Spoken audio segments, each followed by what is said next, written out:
our existences as best as we can. If we could do better, we would actually do better.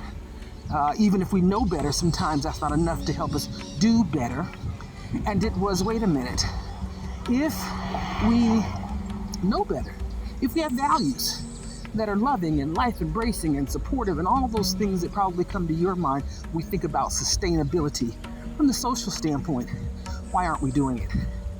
And as I thought about that question for quite a bit of time, every answer I could come up with took me right back to the same core.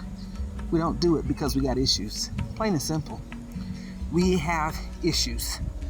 But what are those issues?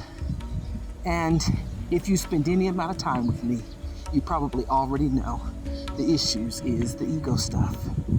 It's the fear, it's the guilt, and the insecurities. More specifically, stuff happens. We interact with people who interact with us from their not so quite loving center, and that causes us damage. When that damage happens, it usually creates fear, guilt, or insecurity in our hearts and in our minds. And many times, we then create a set of behaviors, a set of actions that help us combat or interact or deal with that thing that has created the fear, guilt, and insecurity. In our society, I began to realize that we don't have good tools or good teaching that helps us effectively deal with things when they happen in life.